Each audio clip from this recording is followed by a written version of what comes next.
Hello to everybody. Welcome to Madrid Singularity. We are streaming live from Madrid to the rest of the world.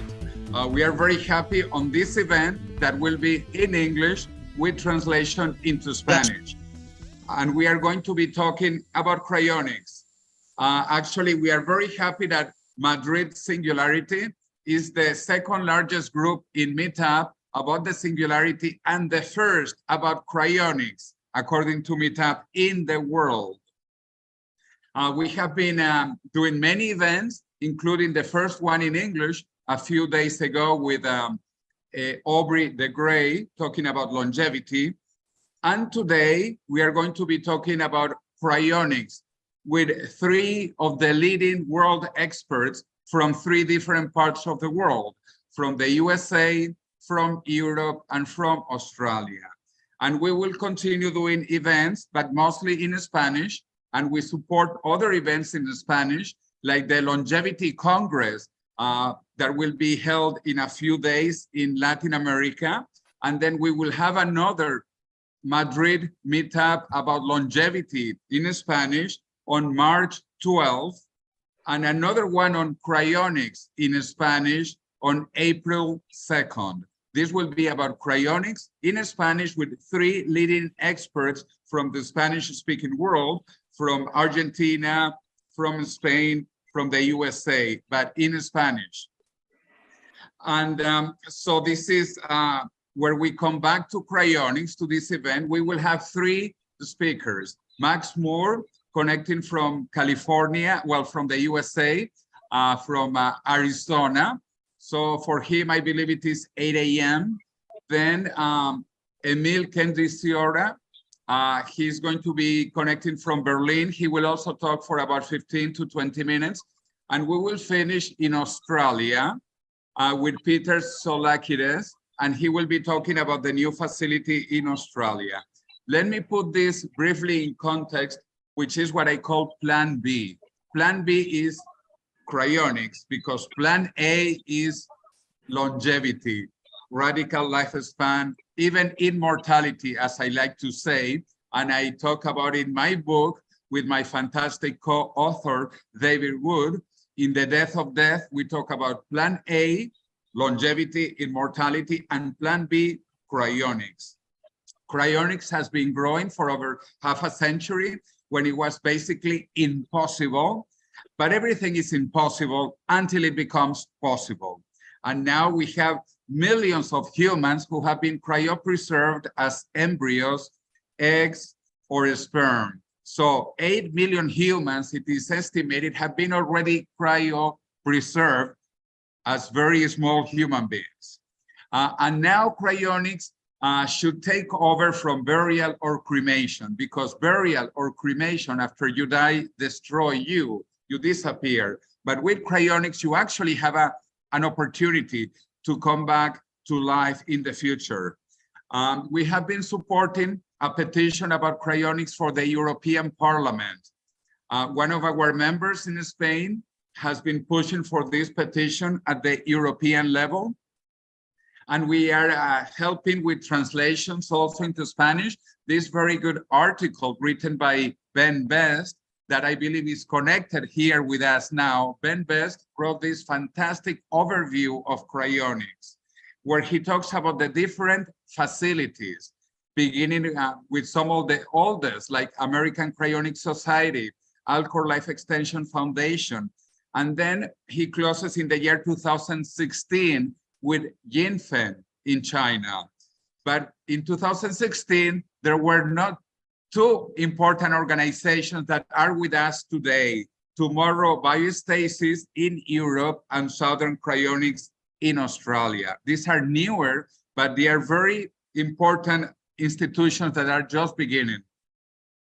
Ben Best does this comparison about the different types of procedures and the storage, perfusion, etc., and also how many members they have and how many patients they have, all these different institutions. This would be nice to be updated, to have up-to-date information. Also, some institutions do whole body or neuro cryopreservation. So we will hear about this also from our experts and how much it costs, you know, also for neuropreservation or for full body preservation. Cryonics Institute has a big database with older members, including many people from Latin America, from Mexico, Costa Rica, Brazil, Argentina, Spain, Portugal. The same with Alcor Life Extension, including people from Argentina, from Spain. In fact, we like to say that we have 3.5 Spanish people in cryonic suspension. It is 3.5 because the other half is French. It is a Spanish-French case, plus 3 fully Spanish, even though one also is accounted as Australian, but they are Spanish. And we had 2 cats cryopreserved last year. I actually managed with some friend the first cryopreservation in continental Spain in 2016. And I repeat, now we have 3.5 humans, a Spanish and half a Frenchman, and 2 cats. In the next activity about cryonics, we will also have Maria Entraigues that will be talking about the first Latin American case that was her mother, who is now in Alcor in Arizona. But also, as I mentioned, we have an institution in China, Shandong, that already has a dozen patients, even though it's the most expensive institution for cryonics. But we have new facilities opening in Europe, tomorrow Biostasis, in Australia, Southern Cryonics, and we have been pushing for this in Spain. We just had a cryonics first response, or also Biostasis first response, talking about cryonics. And we have several experts. In fact, Emil Kendziorra, who will be speaking with us, and Ben Best, who is connected among our audience also, besides Peter and Max, who also spoke virtually. We support the Scientist Open Letter on Cryonics, and we support all the writing about how to pay also for cryonics, like this fantastic book by Rudy Hoffman called The Affordable Immortal, that we have translated in Spanish. And we already have 2 editions of this book in Spanish. We are very happy that we are making to promote these ideas in the Spanish-speaking world. And when Alcor celebrated the 50th anniversary in New York City last February, I went there and they published a new book, Cryostasis Revival. Cryostasis Revival basically explains how nanotechnology will help us to revive, to reanimate people in the future. And I am there in this picture with Max Moore and with Natasha Vitamur, who even did the cover of the book, a fantastic book that you can download for free at the Alcor Life Extension Foundation website. And with that, I just want to talk about cryonics with my friends here. Forget about burials, forget about cremation. Let's move into cryonics. And for that, let's begin with Max Moore. Max Moore is a longtime friend. I am so happy and so proud to have known Max Moore for since the beginning of this millennium, or the end of last millennium, about the year 2000. Actually, he created Alcor in the United Kingdom when he was a student in the United Kingdom before moving to the USA. He was already pushing for cryonics in England in the 1980s. So Max Moore has been a pioneer in England, in the USA. He was president for many years of Alcor Life Extension Foundation. And he is now in a new capability, also working on cryonics. So Max, please go ahead, share your presentation, and it is all up to you. We want to learn so much from you, one of the leaders in this field for all of us. Thank you, Jose. See, can everybody see my screen? Yes. Okay, very good. All right, well, my job here is to give a bit of an introduction. I'm not entirely sure how much each person here knows, so be my perspective on this idea. This is actually an adaptation of a presentation I've given to non-cryonicists. So the technology of life, how cryonics enables you to live as long as you choose. I chose that title because I put cryonics or biostasis more generally in the context of anti-aging. The whole point of cryonics is that we like living and we want more life. So other methods may not work. Let me start my timer here. Other methods may not work. I argued recently that actually, rather than plan B, you should really think of cryonics as plan A, especially if you're not that young, but even if you're not, because you never know what's going to happen. And I've personally been optimistic about life extension research for over 30 years. And now I am just started my 60th year, and I'm not seeing any actual real actionable progress. So those of you think, oh, but it's going to happen in the next 5 or 10 years. Well, don't be too sure about that. Make sure you have your cryonics plan in place, first of all. So as I put in this slide here, I suggest that you think of this a bit like a financial investment. When you're managing your money, you want to have different pots of money. You want to have an emergency fund, so money that you can live on for a number of months. If you suddenly lose your job, it's a good idea to have that, or for medical emergencies. Then you want some other fairly conservative investments that you can rely on, and then you want some more aggressive investments that will grow over time. So I think you can think of exercise and diet as part of that portfolio of life extension options, the kind of the conservative ones that actually will stop you dying earlier. And then cryonics should be part of that portfolio. There are other experimental things you might try, but again, nothing that seems to work drastically well right now. So cryonics, I think, should be a definite, actually should be your emergency fund in a sense, because it is for emergencies. We hope not to ever need to be cryopreserved, but obviously better than the alternative, as Jose pointed out. So that should really be your emergency fund. Get that in place first, is my suggestion. Also, there's a lot of commonalities between cryonics and life extension in general. It's not something, cryonics is not something isolated from the rest of the life extension field. We're going to need to have advances in regenerative medicine, for instance. So it's very important to keep an eye on advances such as we have here in 2016, stem cells able to grow new human eyes, helping stroke victims walk again, helping paralysis victims. These things are obviously very relevant to reviving patients in the future. The whole area of regenerative medicine, nanomedicine, which is really mostly in the design stage right now, not something we can really build at this point, and other technologies that help people recover from extremely bad conditions. Because it's not just a matter of getting people cryopreserved and bring them back in the future. It's actually a lot more complicated depending on the circumstances under which your body gives out on you. So advances in resuscitation medicine are of extreme relevance to cryonics.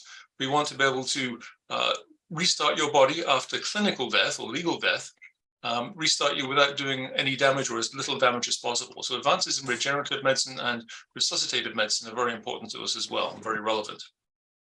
So don't think of cryonics as this isolated thing that exists on its own. It's really part of the broader field. So as I'm suggesting, we have this idea of longevity escape velocity, which is the point at which advances in life extension get faster and faster. So you're gaining 3 months per year, 6 months per year, and eventually you're gaining more years than you're losing. So potentially you won't die, at least not of age. But how far off is that point? Well, we don't really know. Again, I've said, I've been expecting this. I expected by now we would have reached that point, but we haven't. What about accidents? Even if you're very healthy, you can have an accident. Natural disasters, we've seen some pretty awful ones just recently, homicide, incurable diseases. So I would suggest, again, making cryonics your plan A. Now, in presenting cryonics as part of the life extension field, I'd also suggest that it can be seen as an extension of emergency medicine. Just as in the past, well, let's put it this way.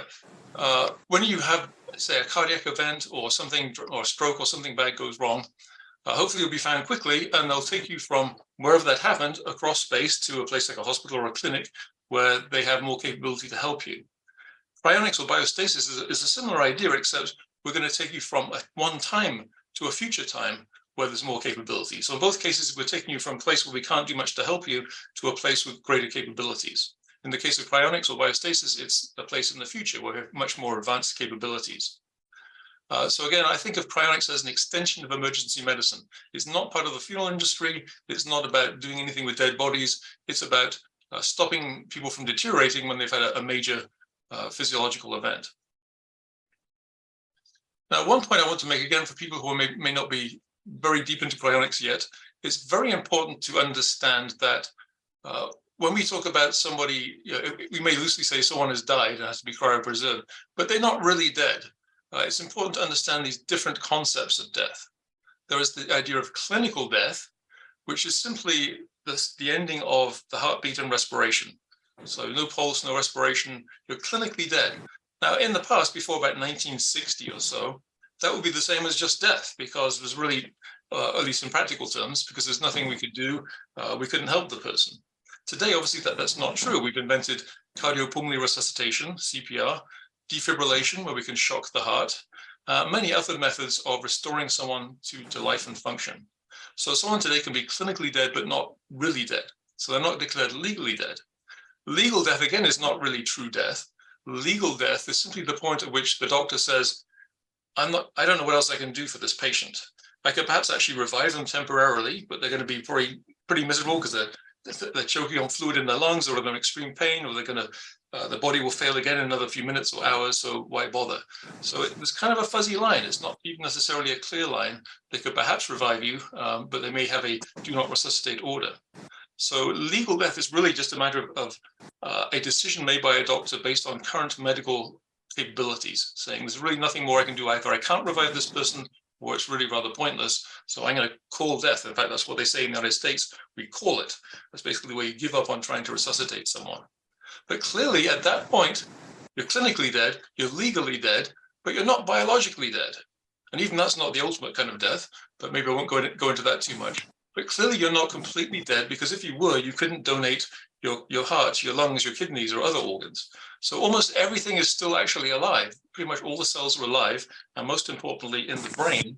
And I can't really go too much into this, maybe in the question period, but this idea that the brain dies right away within a few minutes of legal death is really pretty inaccurate. It can actually be revived after long periods of time with no oxygen.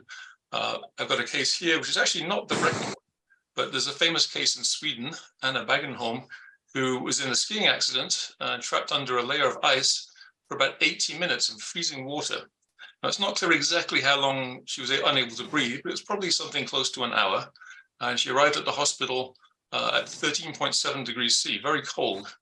And of course, it's the same principle as in cryonics, that the colder you are, the slower your metabolism is running, and so the less damage is being done. In fact, we have something in cryonics called the Q10 law, which simply means that for every 10 degrees Celsius you drop in temperature, your metabolic rate halves. So if you drop 30 degrees, you've got 3 halvings, so obviously half, quarter, 1/8. So you slowed down almost 90%. So that enables you to survive a lot longer than somebody at room temperature. And again, that's not actually the record. I'll have to add the record to this slide. So that's the basic idea is you're not gone when you're declared clinically dead or even legally dead. You're not gone, you're not beyond help. And it's really our responsibility to help the person survive into the future where they can be fixed up. And so I like to sometimes call cryopreservation the third state. We all know about life because we're walking around and we're living, we're metabolizing, things are happening. We know death, or at least we think we do, if you don't understand it that well. In true death, you're gone forever, permanently, that's the end. You're totally screwed. But in between, there is this state we call biostasis, where, as you can see, biologically, you're static, nothing is changing. And cryonics is one form of biostasis. In fact, back in 1986, Eric Drexler, the guy who really created nanotechnology, he preferred the term biostasis to cryonics, and some cryonicists are using that term. And I think maybe actually it's a better term than cryonics in some ways. It's not exactly the same thing. In principle, there are other ways of achieving biostasis other than cryonics, or even in combination with it. For instance, you can use chemical preservation, chemical fixation to prevent deterioration of the cells. So that's a form of biostasis that's not cryonics or cryostasis. There's also possibilities of combining them. And maybe in the question period, if we have time, we could address ways in which you could combine those, which would be a good thing to do in certain circumstances. So people have a hard time with this because they tend to be very binary. You're alive or you're dead, and dead is dead. Well, no, there's different kinds of death as we've seen. And there's this in-between state that we hope to achieve, where we've stopped you from deteriorating. We've stopped you getting worse, and we can take you into the future one day at a time to a point where we have means of helping you and resuscitating you. So very briefly, because again, I'm not sure how much people are familiar with this, I just want to very briefly present the cryopreservation process. And there's different variations of this depending on the situation, but this is the basic idea. In a decent case where we have a little bit of warning, we will send out a team to the patient's bedside, the hospital or hospice where they are, and they will stand by. That's why it's called a standby team. They literally stand by and wait. I know in the case of alcohol, we've done standbys as long as 3 weeks, which is a very long and exhausting time. But usually it's a few hours or a few days until the doctor declares legal death. At that point, you go into the stabilization phase, where essentially we're going to move you from the hospital bed to an ice bath, start external cooling. Maybe in the future we can do internal cooling. That's something that's under development. But the idea is to reduce body temperature as rapidly as possible, though not yet below the freezing point, because we haven't protected the cells yet. So we're stabilizing the body by cooling, circulating the icy water around the patient, because we want to get the brain cooling as well, and because we want to circulate a series of medications. Typically, in our current protocol, that starts with propofol. That slows down metabolism, which is what we want. We don't want metabolism running fast and deteriorating rapidly. It also prevents any possibility of becoming aware of what's going on. Just because you're declared dead doesn't mean that you couldn't actually return to some level of consciousness. So that stops that happening. Other things to maintain blood pressure, to prevent blood clots, and so on. So there's a whole actually several years of research has gone into these medications to keep improving them and see which ones work the best. The next stage is transport, where we're going to have to transport you from wherever this happened to you, which could be a mile from your cryonics organization. It could be 5,000 miles from your cryonics organization. That's why I think it's very important. I've been discussing this with Peter and Emil. It's very important to start thinking about having agreements between cryonics organizations, because you may be traveling between the US and Europe and Australia, and it's a long way to go for your cryonics organization. So if you have a more local team that can help you, that would obviously be a much better solution. So transport can happen if it's nearby in an emergency vehicle, essentially a customized ambulance. Or you can, more commonly, in most cases, at a long distance, we'll put someone on a plane and fly them to the cryonics organization. And we really want to get the person there as quickly as possible. In a local case, we can actually do it very rapidly. I'm thinking of one case of alcohol. I think our record was from the point at which someone was declared legally dead, moving the patient, cooling them, giving the medications, transporting them, and getting to alcohol. It was about 35 minutes. I think that's our record, and that's actually faster than we need, because then you have to wait for a while to cool the patient before you begin the surgery. In other cases, it can be hours. You don't want to go days, because it gets worse and worse the more time that goes past. Again, there's some complications I won't go into just now. There may be new methods of cooling people further in the field and protecting the cells, what we call cryoprotective perfusion. That may be possible to do in the field. In fact, we already are doing that in some cases for patients who are just neuro, preserving the brain. So that point, the perfusion, the idea of that is we want to take out all this fluid from the body. We're basically a big bag of water, largely water. And water, of course, will freeze, form ice crystals, which is highly damaging, contrary to what a lot of people would have you believe. That doesn't mean that ice forms inside the cells and expands and blows them to smithereens. That's not what actually happens. The cells will dehydrate and ice will form between the cells.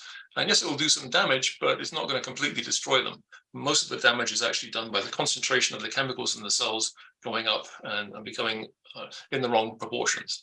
So what we want to do is to remove as much blood either in the field where you are or at the cryonics organization and replace it with a cryoprotectant solution. Now, I think my friend Aaron Drake was the first person to describe it as a medical grade antifreeze, which is a very handy, simplified way of explaining what's in it. The cryoprotective solution will allow you to go below the freezing point without forming any ice crystals. So there'll be much less damage done to the cells. Now, this isn't a perfect process. There are very few cases so far where we've seen good evidence of complete cryoprotection, but we can get varying degrees of it. And obviously, the more of it we can do, the better. I guess I should have skipped onto this. So, that was the deployment standby stage, stabilization, which I discussed. Cryoprotective perfusion, you don't have to worry about this formula. This is just there for the chemists. That's the formula that is used for our cryoprotectant perfusion. The challenge with the cryoprotectant is to have a very effective ice suppressant, which is not terribly toxic to the cells. There's actually something of a trade-off between the degree of toxicity and how effective they are in preventing ice formation. So M22 is one of the solutions used that seems to have a pretty good trade-off. It may not be the best possible. There may be something better in the future. That's still something that can benefit from further research. But once that's been done, once we've removed the fluids and cryoprotected the cells, we'll then go to the cryogenic cool down, which initially will be very rapid. We're going to plunge the temperature very quickly to about minus 90 degrees Celsius or so. And then we're going to slow down a little bit because the cells will, different parts of the body will contract at different rates, and you don't want fracturing to occur. So we're going to go down 1 degree C per hour or so. So it takes a little bit longer to reach the final temperature at minus 196 degrees Celsius. And what we hope to end up with, as we see in this slide, on the left is frozen tissue, on the right vitrified tissue. Now with the cryoprotectant solution we use, if we can get in a sufficient concentration, we will not freeze the tissue, we will vitrify it. And vitrification, it comes from the Latin word meaning glass. And that's because the solution, once you've supercooled it, will become thicker and thicker and form a kind of a glassy resinous block that holds everything in place without any internal structure. So what is the scientific backing for cryonics? Is this just a big wish, a big hope? Well, no, there's a lot of scientific backing for it. For the first paper here, persistence of long-term memory and vitrified and revived C. elegans, a little tiny microscopic worm, Natasha Vita-Moore and colleagues were able to demonstrate for the first time the preservation of a form of memory through cryopreservation in a simple organism. That was a very powerful result that needs to be built upon. There are other studies here, aldehyde stabilized cryopreservation, which is a combination of chemical preservation with cryopreservation, as I mentioned, that produce amazingly good results under electron microscope. Studies, you could see very good preservation of cell structure. Everything we know about the preservation of memory, which is obviously not complete today, but it's pretty good, seems to be very well preserved in these studies. As someone says, every neuron and synapse look beautifully preserved across the entire brain. Simply amazing, given that I held in my hand this very same brain when it was a vitrified glassy solid. We're also seeing progress in nanotechnology. Medical nanotechnology, I think, is very likely to be needed for almost all cryonics patients, at least the ones we have so far. And in 2016, the Nobel Prize in Chemistry was awarded for the design and synthesis of molecular machines. So that's just beginning. And as Jose pointed out, we published a book last year, Cryostasis Revival, by Robert Freitas, which you can get free. It's a pretty dense book, but I recommend at least skimming through it. It's a very well thought out idea of how you could actually revive people in the future. So there's really a lot of evidence. I'm not going to try to summarize that because there's a lot of it, but if you think about it right now, we're actually in cryonics or biostasis, we're doing things that interest people in other fields. NASA and other space groups are very interested in being able to slow down metabolism and cause a form of human hibernation because you use far fewer resources in space, lots of oxygen and food and so on. That's not quite the same as what we're doing, but it's along in the same lines. The military are interested in something similar because they want to be able to take soldiers on the battlefield who are quite a long way from medical help and be able to slow down everything and preserve them to get them to some further help. So it's not just us doing this. Other people are interested in doing the same kind of thing. So this one probably don't need to do so much because Jose kind of mentioned this, but some of the organizations, the Alpha Life Extension Foundations, I joined back in 1986, and as Jose mentioned, I created a branch of this at the UK back then. Cryonics Institute's been around for almost as long, since 1976. Tomorrow Biostasis, Emil will tell you about that, a really sound and strong new organization in Europe, which I think is going to do very well. Southern Cryonics, as Peter will tell you about, is a very new organization, just starting operations. Biostasis Technologies is a very new organization that I'm starting on March 1st, and you'll be hearing more about that. Basically, it's an organization to support research and to improve standards in cryonics for all organizations. And then you have the various organizations that provide services like Suspended Animation and ICE, which do the standby services. Resurgence Biomedical and Resurgence Medical, also very new organizations together with Biostasis trying to improve standby and the science of cryonics. So that's pretty much my overview of this. I would suggest that you think of cryonics again as an extension of emergency medicine and as true life insurance. If you think about it, life insurance is actually death insurance. They pay out on death. We're actually insuring your life here with cryonics. So put that safety belt on, make your cryonics arrangements now, and hopefully we'll see you in the future and we can see how the future works out. So that's it for me. Thank you, Jose. Thank you so much, Max. That has been a fantastic overview of cryonics, and also you have so much experience and for so long that we are really pleased to have you with us, and also for the questions at the end. People can begin putting the questions in the chat in either Zoom or in the YouTube channel, in English or in Spanish. And now let's proceed with Dr. Emil Kendziorra. Dr. Emil Kendziorra is a medical doctor. He really is a medical doctor who studied in Germany. He lives in Berlin. He has been involved in several startup companies. And then he realized that longevity escape velocity might not be so close. And therefore, we need to move into plan B, which might be plan A, cryonics. And so he started with other friends, the European Biostasis Foundation and Tomorrow Biostasis. He has done incredible work. I have visited the operations in near Zurich, north of Zurich. Is a fantastic, fantastic place. So Emil, we want to hear from you, please. Take it away and take us to Germany and to Switzerland and to the future. Well, thank you so much, Jose, for the kind introduction and for inviting me in the first place. Welcome everybody who's in the call as well, either in Spanish or in English. I'll quickly give you an introduction of what we're doing at Tomorrow Bio, here based in Berlin, in Germany, and at the European Biostasis Foundation based in Switzerland. These are the two organizations that I'm running, one a nonprofit foundation and the other one a day-to-day operative organization for cryopreservation. And of course, I already said, please feel free to ask any question in the chat, and then I'm more than happy to answer questions in the end. So Tomorrow Bio was set up primarily, and so was the European Biostasis Foundation, to push forward science that is more on the European Biostasis Foundation side and provide comprehensive, good cryopreservations in Europe. So most of people in the call probably are going to be from Europe, I guess.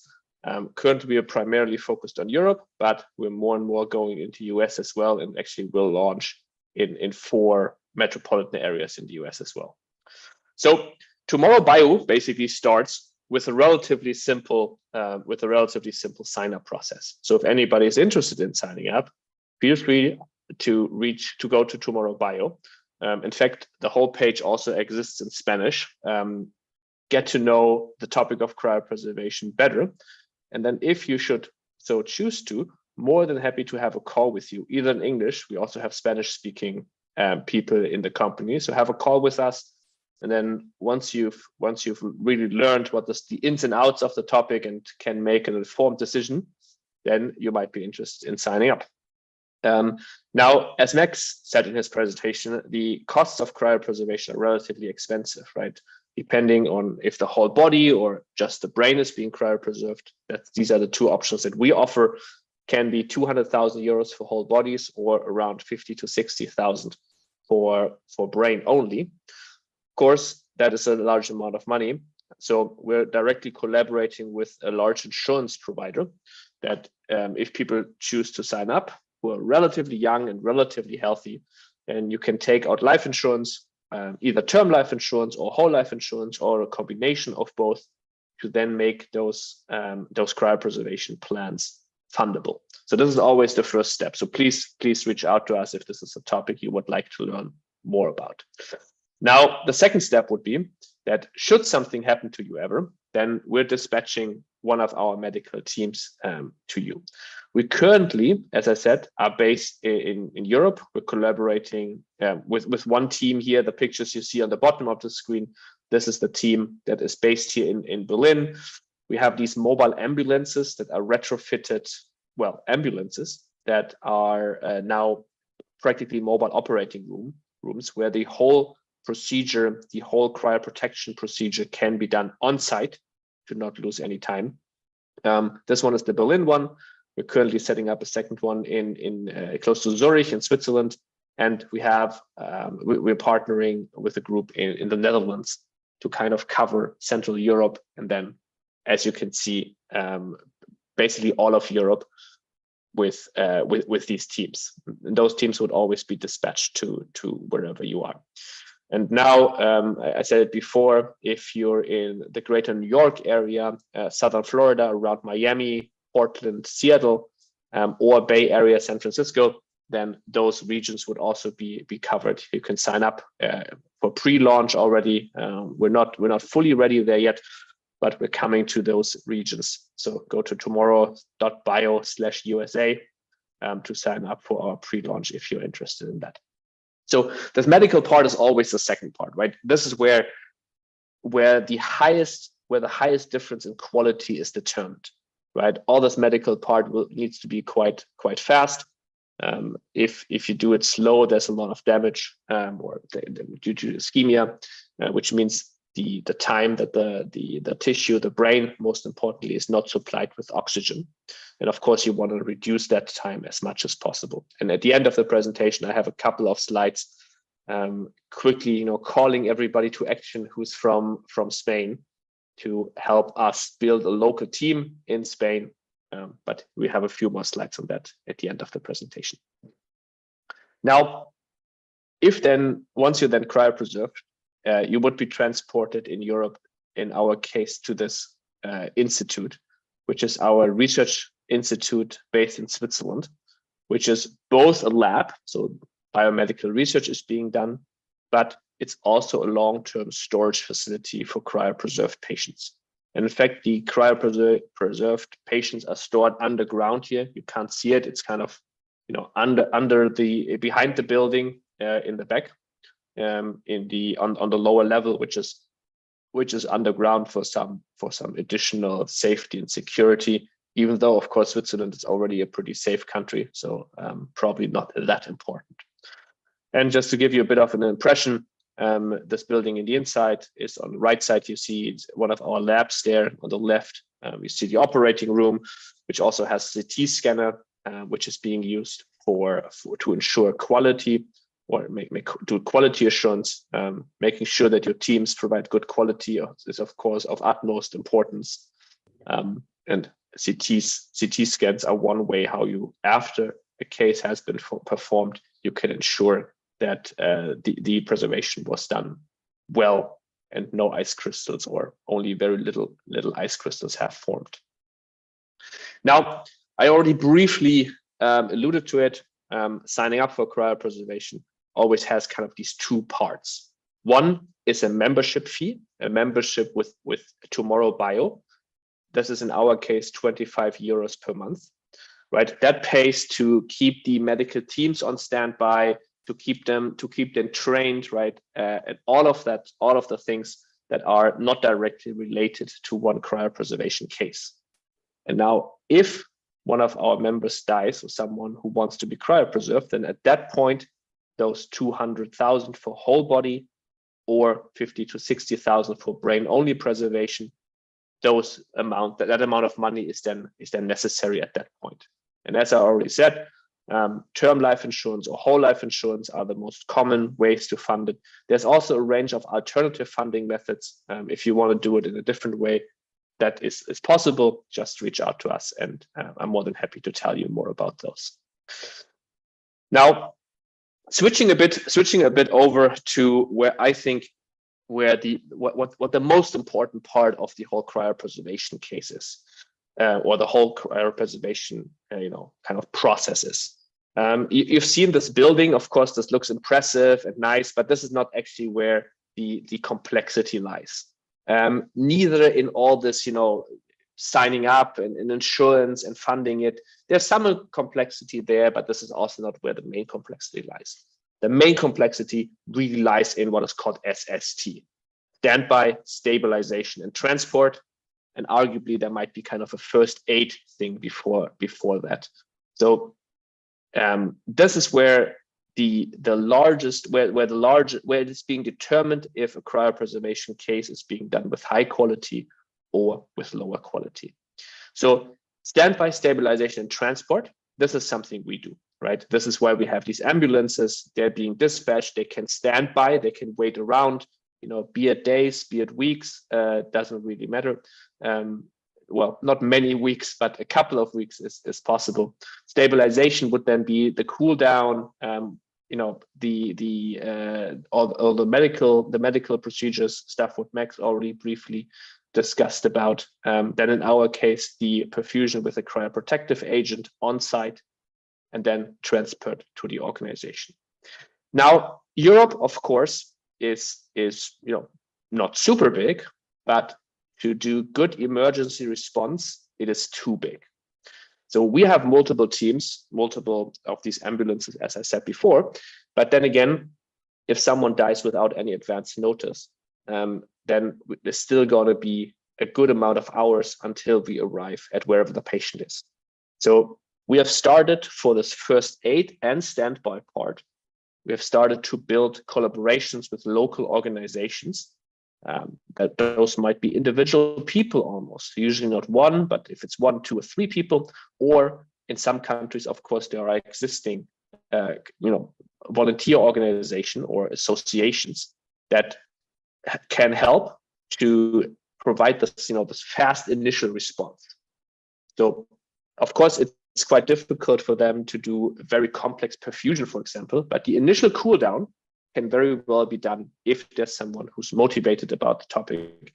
And of course, we're more than happy to train them and support in any way we can. Now, it's really, this part is really important, right? Because otherwise, if someone dies and there is a lot of delay, then there will be too much time where the brain is not supplied with oxygen sufficiently, which then leads to ischemia, which leads to perfusion impairment. Basically, you're not able to put the cryopreservation agent in well, and which then leads to ice formation. So this is kind of my call to action that I briefly mentioned in the beginning. If any of you from Spain or from some other country who we haven't talked to yet is interested in, helping to build a local capabilities, local first aid capabilities, then we're more than happy to help, to support, to even fund, and so on, which would include basically everything that is kind of in this blue circle here.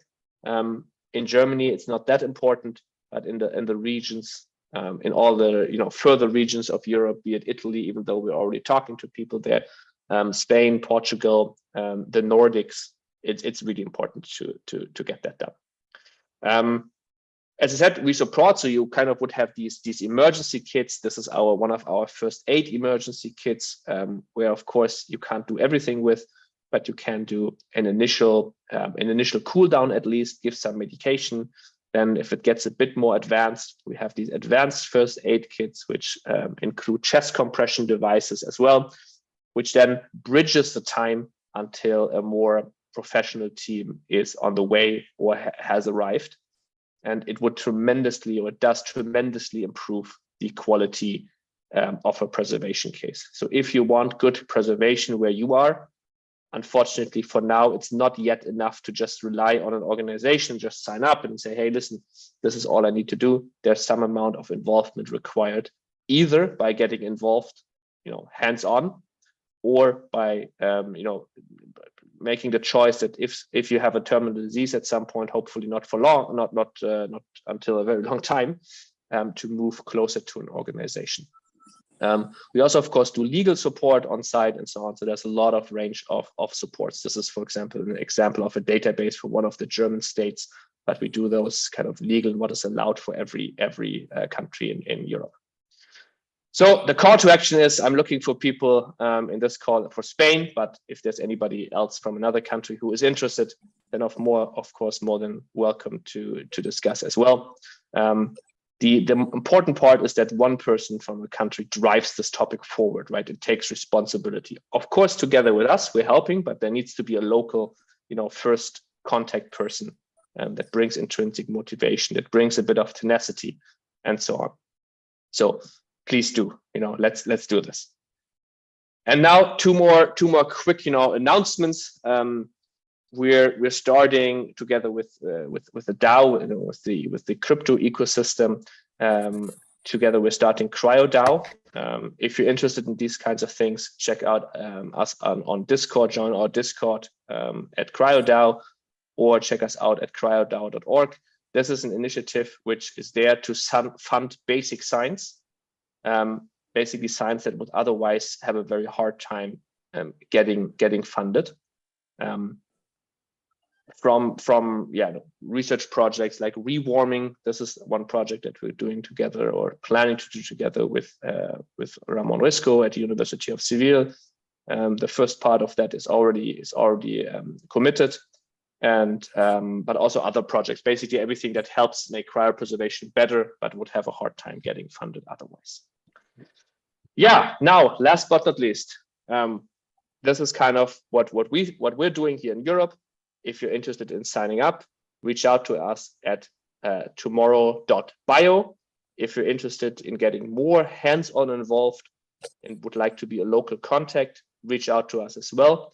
And if either of these options is interesting to us, scan the QR code that you see down there, which leads to my Calendly, where you can book a call with me to have a discussion, and then we can talk further. And of course, I'm more than happy to answer any questions that you might have. If you only speak Spanish, then that Calendly would probably not work, because that goes to me, and my Spanish is unfortunately very rudimentary. But you can just send an email to me at emil@tomorrowbiostasis.com, and then I can direct you to the right people. And of course, you find all that contact information on our webpage as well. Well, now, without further ado, thank you so much. Thank you to José for inviting me again, and I'm more than happy to answer questions after the next talk. Thank you, Emil. That was fantastic to know all that is happening with you in Germany and in Switzerland, and how fast you are moving. It really is incredible. So I congratulate you for that. Also, for the news about the neuropreservation, which is only 60,000 euros. I think this is also very interesting. It's not just full body now that we have with Tomorrow Bio, but also neuro preservation. So just small correction. It's not actually neuro, it's just brain. It's brain only. Right? Neuro usually means head, but we do brain only preservation. Okay, fantastic. Well, anyway, this is a new option, really brand new from a few days ago. So we are happy to know about that. And now let's move all the way to Australia, where it is close to 4 a.m. in the morning in Sydney. And then our friend Peter Tsolakides, that I have known for several years since he began with his initiatives about cryonics in Australia, that at the beginning were slow because he was looking for other members to finance the project, but finally they got all the money to start the project, and they are basically ready in Southern Cryonics. Peter Tsolakides also, he's an expert on real estate planning and now life extension management here and beyond. So Peter, we are all ready to hear from you.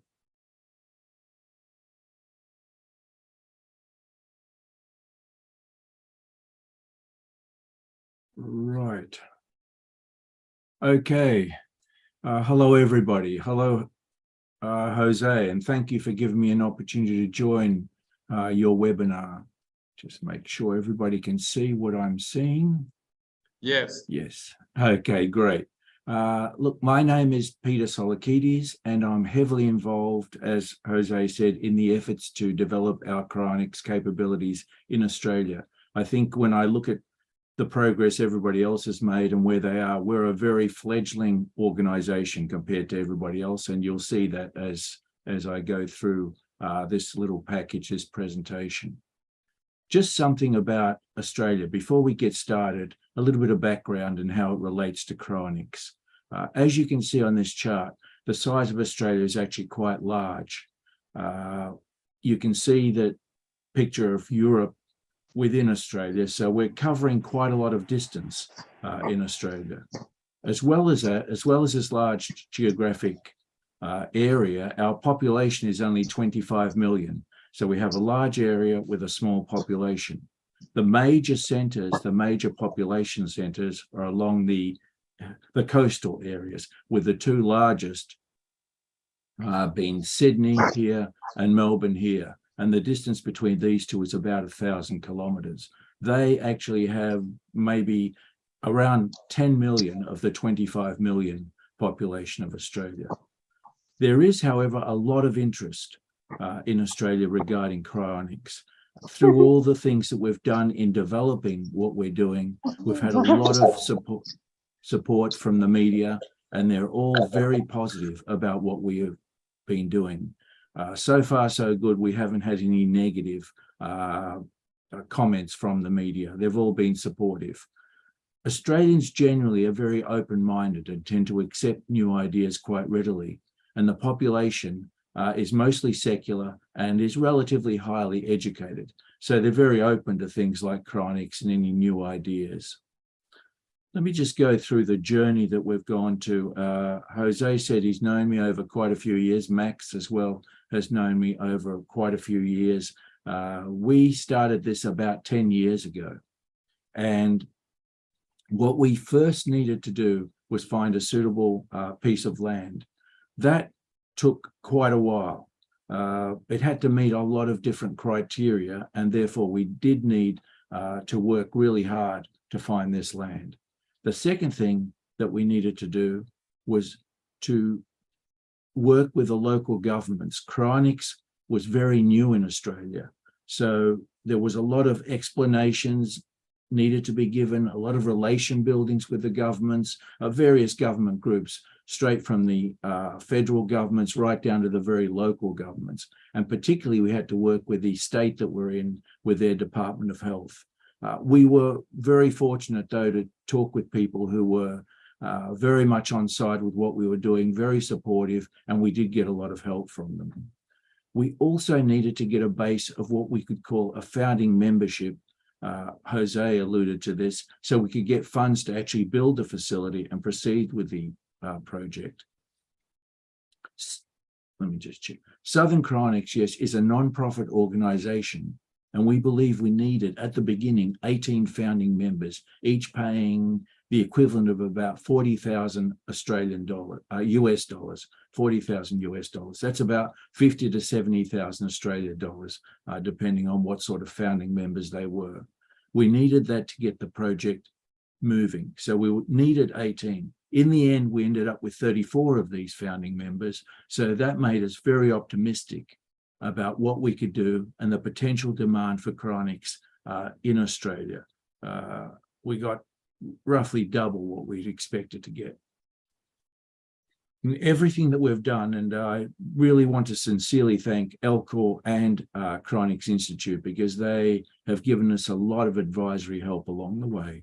I think I visited both organizations, both very professionally run organizations, and they helped us a lot as we were moving forward with this project. So far, the work that we've done has been volunteer basis, with the exception of very specialized tasks such as the building, legal work, and some of the other things that needed to be done that volunteers really couldn't do. Once we start operating, and we are operating now, I'll talk about that later, we will shift towards a more commercial approach, though there will always be some voluntary aspect to what we do. We just population size and size of our organization couldn't do the sorts of things that perhaps you could do in Europe and in the US. Now, I'm going to now move on to the facility itself, what we ended up building in the end. Now, this is a picture of the facility. Let me just add that we don't have the fancy look yet that you just saw with what Emil had, and we're aspiring to something like that, because most of our attention to date, this has just started, by the way, most of our attention to date has been to getting things ready, and we have not really had a chance to spruce things up yet. This facility is located in a town called Holbrook, which is midway between Sydney and Melbourne. If you remember in that first chart, there were the two major cities in Australia, and we basically cover about 50% of Australia's population geographically. So even though we can cover all of Australia, we're really in the center of where the majority of the population is. It has convenient access to a large town with a good airport. We checked the history of the location, and it's very low risk in terms of fire, which is very important for Australia, flood, again, which is important for Australia because we do suffer a lot of those, and earthquake, which is not so critical because they're very rare in Australia. Very importantly, though, it's also on a major liquid nitrogen delivery route. We are only a few 1 kilometer away from a major highway there, and that's on the main delivery route for liquid nitrogen, which travels between the major cities there. It's quite a secure site with very little historical crime, and as a matter of interest, and this was pure coincidence and luck, the local fire brigade just happens to be built next door. The facility as it stands now is a warehouse style and can accommodate 40 patients. In its present state, it is fully functional. However, as phase 2, we plan to add some office space, but it's not critical for the operation. It'll just be for the administrative areas. The land that we're on is very large, so we can, with very easy expansions and with basically modular expansions to what we have there, we can accommodate up to 600. In fact, we could accommodate more than 600 patients. That's not in our plans for the foreseeable future, but we do have a lot of room for expansion. I just want to turn to the major equipment that we had to get to populate our facility. Again, people in cryonics will be very familiar with this, but the next step was to actually get the necessary equipment. We ended up completing the facility itself in very early 2020. So as you all know, the next few years were plagued with delays associated with the COVID virus. That meant we had delays in the equipment because of logistics problems, major shutdown of supplies, and of course, illnesses. Until recently, we continue to suffer these delays, but we did manage to get everything in the end. We received our cryostat, which is what you see in the middle, which is essentially like a very large vacuum flask for the eventual storage of patients. Also, we obtained a very sophisticated cooling chamber from our Chinese friends, Yingfeng. That is to systematically bring the patient down to liquid nitrogen temperatures before being placed in the cryostat. We also have a large liquid nitrogen storage tank sitting outside the facility that you may have seen in the previous picture. That is so that we have ample supplies of liquid nitrogen to top up the cryostats over time. On top of that, we obtained, as you would expect, again, many minor pieces of equipment, such as ladders, pulleys, low oxygen, alarms, safety equipment, and many others. It was quite a job. It's interesting that just doing some of these took a lot more time than a lot of us imagined. I just want to shift quickly into something which we call our related organizations. Even though Southern Cryonics is the main organization we have developed over time, Southern Cryonics is only involved with the storage, the long-term storage of our patients. It is not involved with the other important areas that were covered before, which is the standby, stabilization, and transportation. To do this, we have a separate organization called Cryopath. This is another non-profit organization, and Cryopath is involved, as I said, with this SST, with the standby, stabilization, and transportation, and also part of the perfusion process. I was going to describe what standby means and what all the rest, but it was covered very adequately, very well, actually, by Max, much better than what I can cover it. So I'll jump that at the moment, but they are involved with that. To do it, we have used we've outsourced the work to a professional organization called Australian Blood Management. They are not related. They're not a cryonics organization. They're not related to any of our organizations as well. They're an independent organization, a professional established organization in Australia, which has perfusionists and medical practitioners on their staff. Most of what they do is conducting perfusions on patients at hospitals. They have portable ECMO, which is essentially heart-lung, similar to heart-lung machine capability, and they're experts in its use. They would be the team, or they would be the main team that would be a part of the standby team and then take the patient right through up to perfusion before being transferred to the facility for some of the final steps. they, as I said, they have the capability and they have experts. The next organization we show there is Cryonics Services Australia, which is an organization to allow what we call one-stop shopping for cryonics. One of the things I found when I first got involved with cryonics was just how many steps, how much paperwork, how many things, life insurance, legal work, etc. you needed to do. Cryonics Services Australia coordinates all this for you. It coordinates the life insurance, legal, estate planning, etc. The work itself is done by professionals, but it is handling the overall coordination, and it makes sure that the work done by these professionals is with cryonics needs in mind. Cryonics is very new to Australia, as you would expect, and a lot of these specialists, although very expert in their field, like life insurance agents, lawyers, accountants, estate planners, have no real understanding of the specific requirements that are needed for cryonics. Cryonics Services Australia helps there.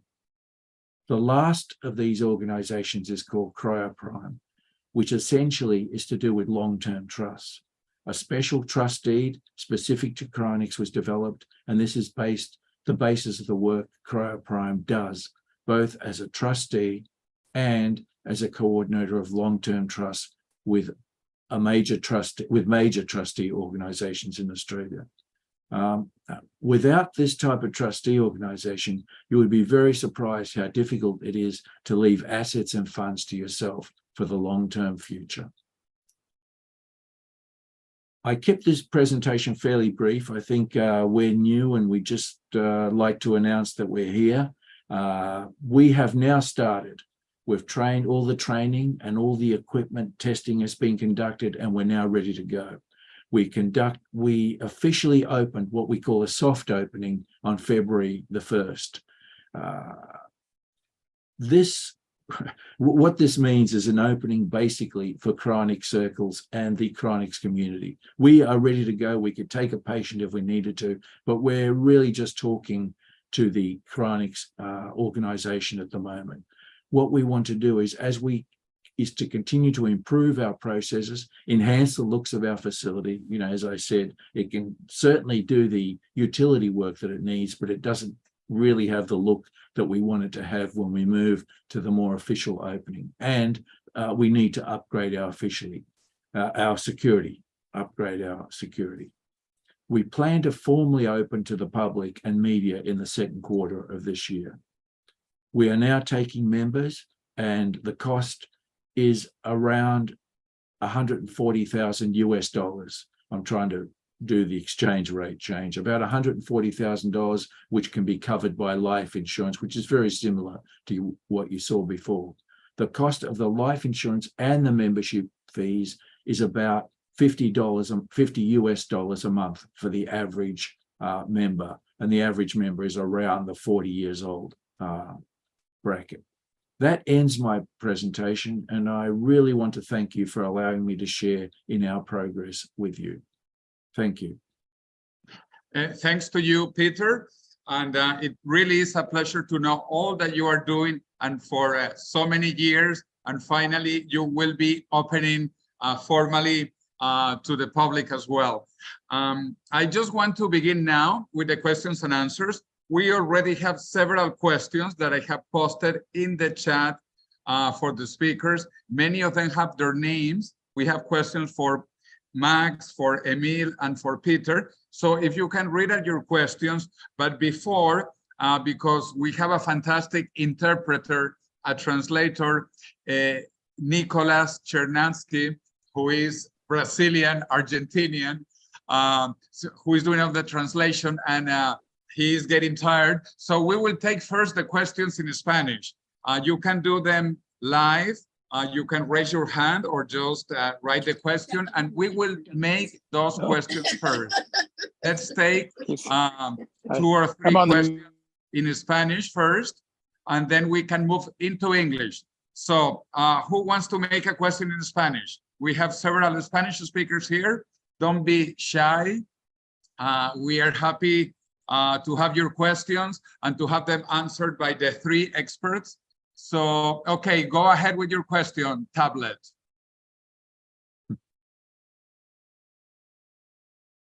Yes, tablet, unmute yourself.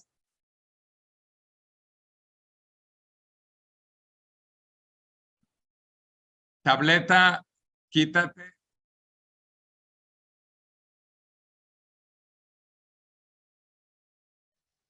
¿Me escuchan? Sí, sí, Sí. sí. Ok, vamos rápido. Vale, buenas tardes a todos. Mi nombre es Mari Carmen, vivo en España y bueno, mi pregunta es, me gustaría ir a Estados Unidos a visitar Alcor porque me gustaría pues hacerme miembro con ellos. Entonces, mi pregunta es, tengo que coger cita con alguien porque yo necesito a alguien que me atienda allí, pero que me atienda en español. Entonces, yo para preparar mi viaje, para poder ir allí y que alguien me explique todo lo que yo necesito preguntar para hacerme miembro, pues lo necesito hacer en español porque Okay, en inglés perfecto, Mari no me Carmen. enteraría de todo lo Ya hago la importante. pregunta. Ya hago la pregunta. Max, this question is for you. We have a person in Spain who wants to go to Alcor, but she only speaks Spanish. So do you have people in Alcor that can introduce her to Alcor to visit the facility in Spanish, please? You are muted, Max. Sorry. Yeah, I don't actually work for Alcor anymore, so I can't answer that question officially. I would suggest that you send an email to the membership department, and the person there will know someone who speaks Spanish and can translate, presumably. Okay, Mari Carmen, que Max ya no está oficialmente en Alcor, pero que sí, que escríbele y ellos tienen gente y que pueden ayudarte en español. O sea que no habría problema. Yo he estado en Alcor y yo he hablado en español. O sea, tengo experiencia. Pero es que ya lo he hecho varias veces y no he tenido respuesta. He escrito varios correos electrónicos y nadie me ha contestado. Por eso, entonces, pues no sé si, a ver, también no sé si tengo que ir con una cita previa o si yo me planto allí, me van a atender y me van a escuchar pues lo que tengo que exponerles, claro, para que me aclaren todo. Perfecto. Ok, yo te explico, yo he estado varias veces, eso no es un problema. Y María Entraigues es argentina y ella tiene su madre allá, ella también te puede ayudar. Pero vamos a otras preguntas. Any other questions in Spanish, please? Any other questions? Because we want to begin collaboration also, not only with the USA, but also with Europe and even with Australia. Okay, so more questions. Maybe a question for Emil in Germany, Switzerland, or even for Peter in Australia, in Spanish first. Any questions in Spanish?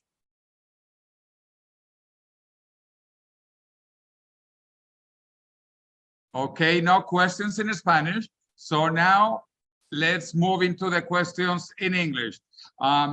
Max, have you been able to read the questions? Because the first one was for you in the chat.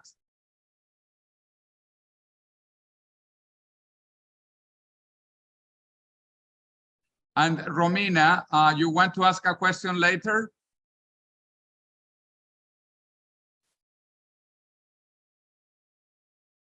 Okay, so Max, you have a question. If you can read your question and answer, if you unmute yourself, please.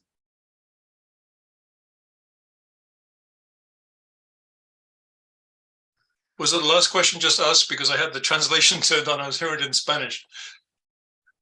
No, it is written. It is a written question from Alberto from Italy. Question for right. Max Moore. There are lots of open issues remaining, going from the ability to preserve information to the optimal perfusion, liquid, and process. To offer the standby facility and service is important, but research is also very important. Experiments with worms and liver freezing and transplantation are very old now, and I have not seen many improvements recently. Can you give us a brief overview of the research status on cryonics related issues? Right. Well, I wouldn't say all of that research is very old, and this 10 years counts as very old. But yeah, there's a lot of work ongoing. I put some brief summary in there. There's between R&D, research and development, there's a lot of things going on in the development area, which is also very important because without doing good development, you're not going to get good cryopreservation in the first place. So a lot of the standby and response, including the ability to do field cryoprotection for whole body patients, not something that's been done traditionally. That requires a lot of development work. Transport on liquid nitrogen is something that we're very interested in at Tomorrow Biostasis and other organizations. That would allow us to do the full cryoprotection locally, wherever you are, whatever state or country, and then to transport you on liquid nitrogen. That's very important because what we've traditionally done, if we've done cryopreservation in the field, is to transport people on dry ice, which is about minus 78 degrees Celsius. That's actually not a good temperature to keep someone at for a very long time. It might sound very cold, but it happens to be in a particularly troublesome zone where you can get ice formation.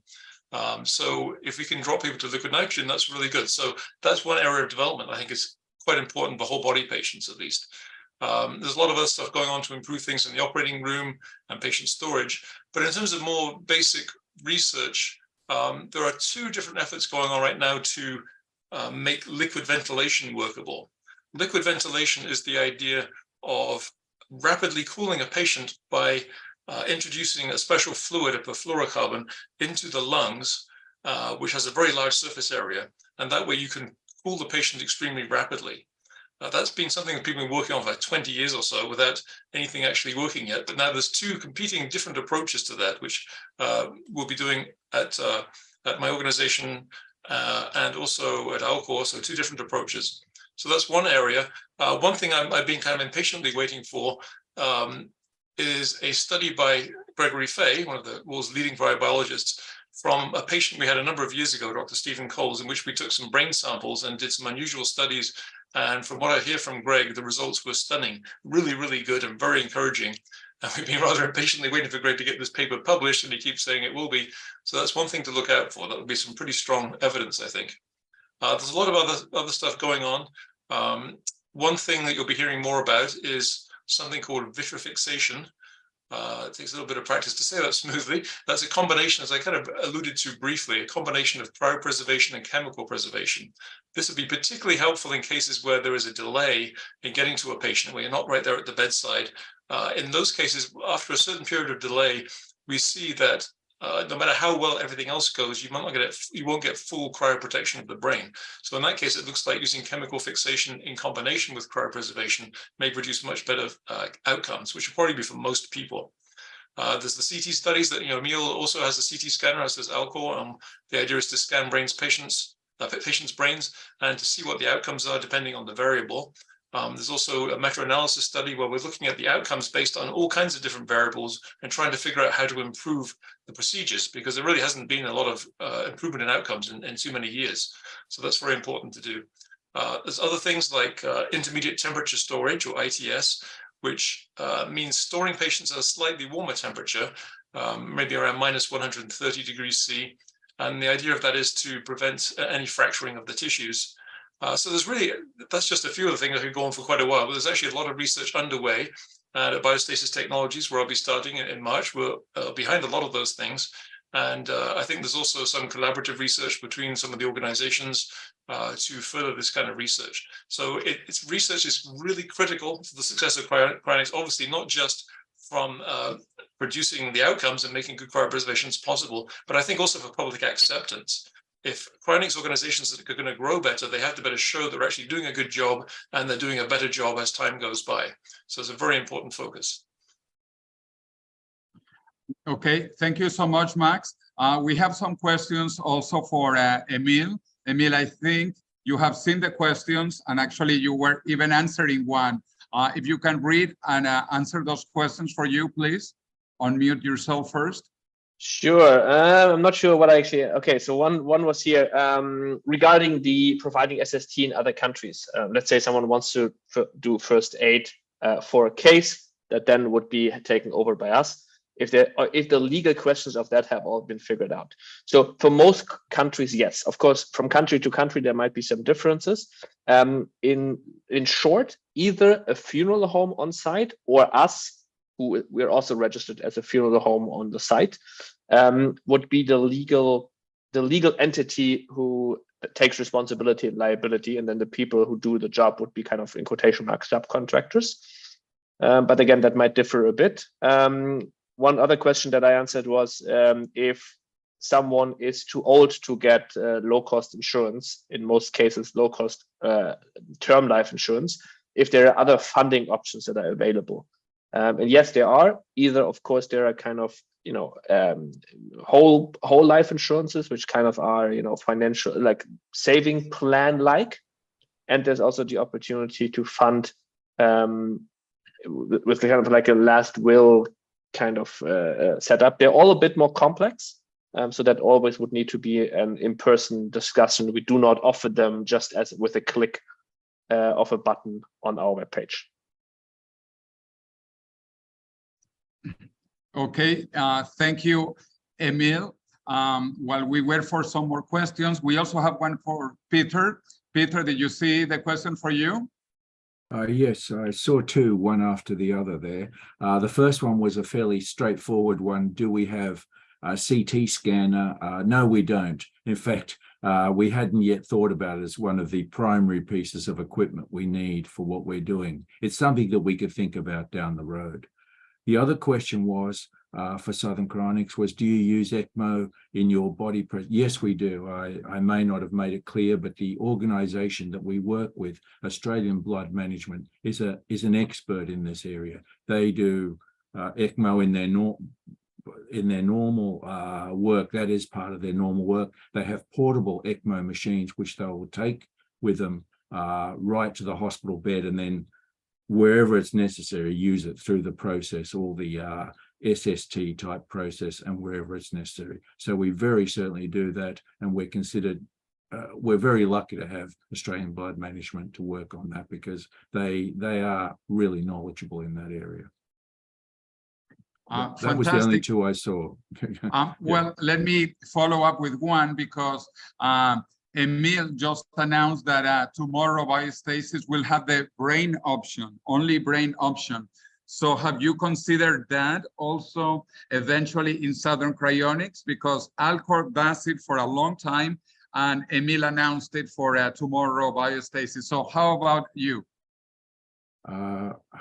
We're not thinking of the brain only option, but we are thinking of a neuro option, which is similar to what, say, Alcor does.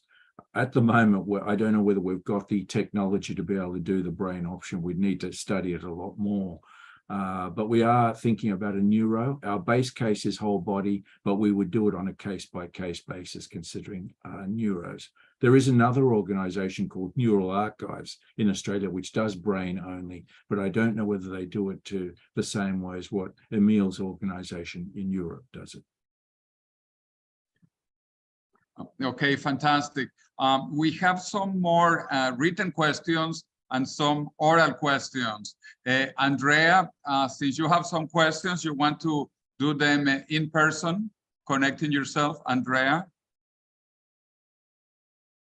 Yes.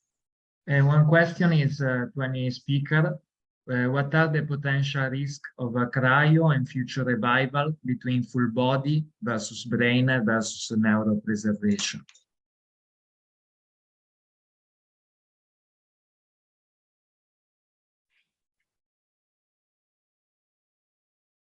I mean, I can answer if no one wants to jump in. Okay, so of course for neuro or brain only, a part of the body would either need to be recreated, right? Think of, for example, organ 3D printing, or it would need to be some artificial body thing. And of course, then there's always some discussion about instantiating the consciousness and memory in silico, right, in a computer or something like that, right? Of course, that is, you know, very speculative. None of these options are you know, currently possible. But then again, the whole thing is currently not possible. So it's imaginable that might work in the future. So I don't think there's any like fundamental big difference between these two options. This book was mentioned a couple of times, Cryostasis Revival from Robert Freyes. There's actually a chapter on that, how the different revivals between neuro or whole body might differ in regards to costs and complexity. I think the high level argument would be that I would always suggest to do whole body if it's not a money thing. Because if you have whole body, you can always go back, right? You can always go to brain or head only. The other way around, you can't, of course. But from a scientific, from a medical standpoint, I'm not aware of any part of the rest of the body that I would say is super important. Right. So, yeah. Yes. Yeah, I would add it to what Emil says. I agree with everything Emil said. I think what you have to realize is that your body, unless you die early on in an accident or something, your body's going to be in pretty awful shape if you live very long. And so, you know, you don't want to come back in an old body. So basically the entire body's going to have to be regenerated anyway. So there's not really a whole lot of difference between keeping just your brain and regenerating your body and having everything else repaired. It's actually arguable whether one will be easier than the other to start fresh. It's not too clear. But as Emil says, I was going to say the same thing. In Robert's book, Cryostasis Revival, there's a very detailed analysis of what the cost would be in the repair time. So you might want to take a look at that. But yeah, I don't think there's any crucial difference between the two. And also I agree with Emil's suggestion that even if you have, you know, if you're perfectly happy with the neuro option, you might sign up with a whole body, or at least make sure you have enough funding for whole body, because as prices go up over time, it might be that you can no longer afford whole body, but then you have the funding in place and probably more than enough for, you know, a brain preservation or neuropreservation.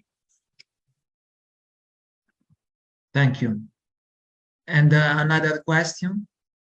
If a person signs a plan of cryopreservation with a company and happens to die in another continent, there will be some agreements between companies to which can be transported the person back to the country where signed the contract of the preservation. I don't think there's any formal agreements right now in place, but there's been some discussion of that, and that seems like an obviously sensible thing to do at some point. You'd have to figure out, you know, the funding of that and the transfer of the payments. But I think obviously that's a good idea, at least until Emil expands and takes over the world. We're going to have some cooperation between the local organizations. Yeah, again, that's not something that's currently in place, but I think it's something that needs to be pursued. It might need, you know, one thing this new group of organizations that I'm part of wants to do, apart from improving procedures, is to raise the standards of all the organizations and maybe, you know, at some point certify them. And one thing that might be on there is to say this is both certified as having good standards and with a collaborative relationship with other organizations. So that if you're traveling to, you know, Africa or Asia or Europe or the US, there are things in place to rescue you more efficiently than relying on a long distance organization. So that's really something for hopefully the near future. Thank you very much. Okay, any more questions live in English or in Spanish? Or we have a couple of more questions, I think, in the chat, if you want to react to that. Actually, there is a question by David Wood, who is saying that now that Tomorrow Bio might start providing services in parts of the USA, what is the reaction from Alcor and Cryonics Institute? So, Emil, maybe you can comment on that. What have you talked to them, or what is their reaction? Yeah, sure. I mean, so far we've been always friendly collaborating. I mean, some friendly, you know, friendly competition, I think is pretty helpful for everything. To my knowledge, there is no hard feelings. Of course, we also said that, at least not with current leadership, but with prior leadership of Alcor. Of course, we discussed it with Max in the past that we might at some point do this, even though it wasn't really clear when at that point yet. Also with Patrick, and of course, I also told current leadership. I'm not aware of any, you know, of any hurt feelings. Fantastic. Very good. Okay, some more questions or comments, please.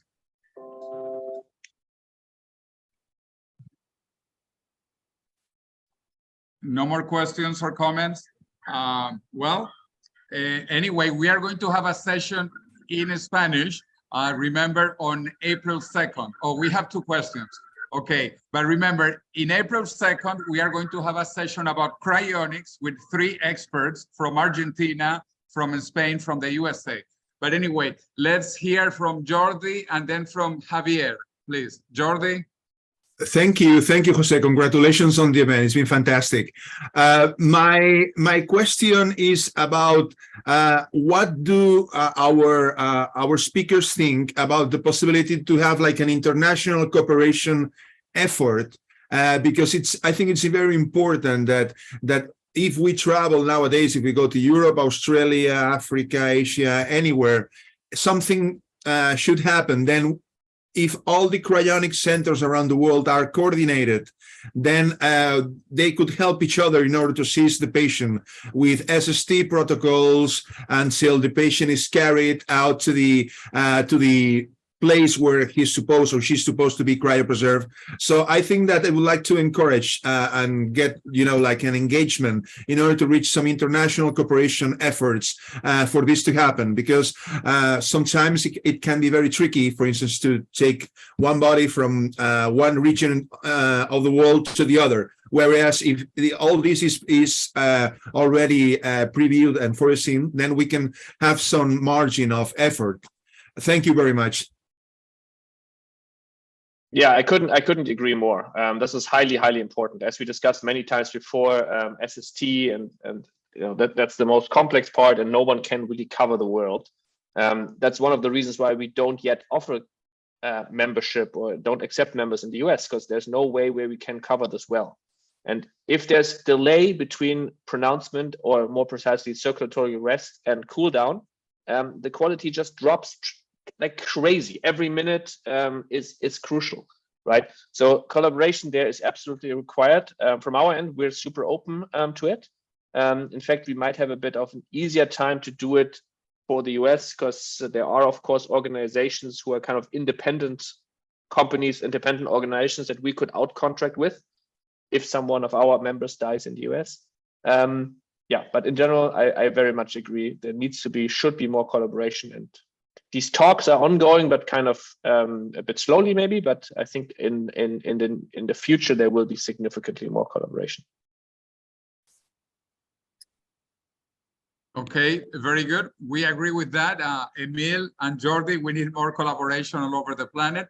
So Javier has a question also. Javier, do you want to speak? Or I see that you have written your question, which is basically, what do you think about the cryopreservation technique created by Boris Rubinsky using biophysics and without cryoprotectors? Is that okay, Javier? Is that your question? So I don't know if you are aware about Boris Rubinsky and his cryonics technique, Max. Or, I'm not familiar with that. I'm just looking at his webpage now, but it's isocoric supercooling. I'm not actually familiar with that, so I'll take a look at it. Thanks for the reference. And Emil, were you familiar with that, Boris Rubinsky? No, I'm not aware of that anything can be implemented there. My understanding is this only till minus to minus 40. Like I'm not sure. No. So if the question can be, if there's someone can elaborate what exact technology they mean, then I think that would be helpful. Yeah, I'm not familiar either. So Javier, if you want to expand on that. We'll post something about it on Cryosphere, and we can all take a look at it and discuss it. Right. Okay, so I guess we are already 1 hour and a half, 3 fantastic speakers in English, and we will have a session in Spanish on April 2nd with 3 Spanish-speaking experts, okay? So you have to join on April 2nd, our Spanish and Latin American public. So if there is one final question, we will take it. Otherwise, it will be until next time. Any final questions or comments? I have a final statement I'd like to make very briefly. Please, please. Just to point out to the people there, especially in Europe, that if you join a Cryonics organization very soon, in the next year or so, you will be a pioneer. You will be having bragging rights in the future. You'll be one of the very tiny few people. And in the future, when this is a common thing, you're going to say, I was there first. You can be very smug about it and boast at it at parties. And also, very importantly, you'll be setting an example for other people. If you are open about your arrangements and you talk about this, you help to spread the idea, which improves your chances and those of those you love and other people as well. So go ahead and make those arrangements as soon as you can. Fantastic, Max. I totally agree. And there is one final comment here from David Wood. He says, are there any drawbacks to cryocrastination? That is, when someone thinks that they are unlikely to die in the next few years, so they delay sorting out cryonics arrangements. So who wants to talk about cryocrastination? Well, yeah, I mean, there's obviously the major downside is that you could die and permanently and never come back. People often cryocrastinate because they think it's a big hassle to sign up. It's actually not as difficult as people think. It's like many other things in life that there's piles of paper that you haven't gone through, and then you realize, oh, you sit down and do them. It doesn't take as long as you thought. So people put it off thinking it's difficult. Not that difficult, really. Also, they put it off thinking, well, I'm fairly young and healthy. I don't need this right now. I could put it off. But I can tell you many, many horrible stories of people who did that and then left it too late. Either they didn't get cryopreserved at all, or else there was a mad scramble and rush to try to get them preserved, to arrange the funding and the contracts at the last minute. That is not the way you want to do things. We've had cases like that. We had, I can tell you, a member who was, I think in his late 80s, early 90s, who was quite well off, but decided he didn't want to pay a few $100s a year in membership dues. And then at the very last minute, people contacted us to try to sign him up. I think in that case, it was unusual that he did actually get signed up, but it did produce a delay in starting proceedings.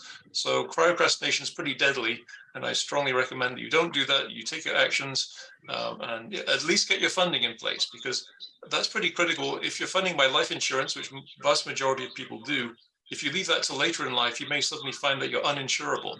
So at the very least, if you don't sign up, at least get your funding in place, I would suggest.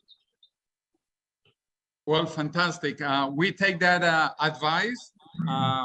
Max, thank you so much. And also the advice and the comments, the ideas from Emil and from Peter. So I just want to tell you, thank you so much for joining us in this special session from Madrid Singularity. And we want to invite you also so that you learn Spanish. You have time to learn Spanish for April 2nd. We will have a session about cryonics in Spanish on April. So with Rodolfo Goya from Argentina, Ramon Risco from Spain, who is connected now, by the way, and Maria Entregues Abranson, who lives in the USA and who cryopreserved her mother, the first Latin American who is now in Alcor. So anyway, thank you so much for all of you for your participation. And we are looking forward to have you on April 2nd for the second session on cryonics in Spanish. And to all of you, my friends, live long and prosper. Live long and prosper. Bye, everyone. Thank you. Bye. Thank you. Thank you very much, José Luis. Nice day. Thanks, José. Bye-bye.